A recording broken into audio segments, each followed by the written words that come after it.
We talked a lot in the last year about Mosley and kind of some of the little things he does.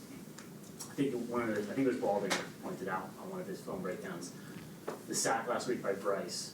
CJ sort of mugged up in the A-gap there, and it looked like it made the tackle turn a little bit, and then Bryce beat him. Yeah. Was that kind of another example of him just having PhD level football out there? For sure, just overall studying and understanding it's empty, and you show up versus that particular team. Not every team responds to A-gap presence like they would, where they look to double bump, and so really good by him. Just and the timing of it all, it didn't look fake. So it was. So for CJ to recognize empty, to understand the conversations we've had during the week, and to be able to go do that as he's trying to get people lined up, because it's not easy doing what he did, and then still have the wherewithal to do that part of it, which all Bryce needed was just a half a step. Then he got that half a step, and it worked out. But yeah, he's awesome. Do you think he gets a little overlooked, which seems weird considering that? I do personally. I do.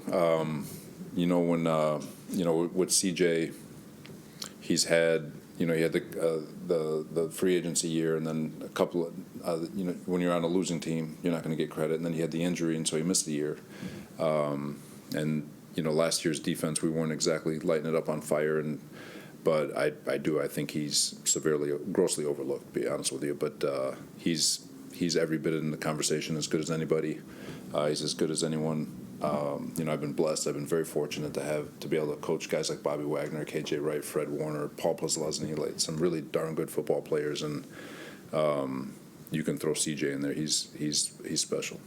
Yeah, and the fact that he, like we've talked about this a bunch, but just kind of transformed his body. And he did. He's done going from 250 to 230 last year, really in just a couple months, and then to be able to attack this off season fully healthy with that 230-pound frame. His play speeds are up.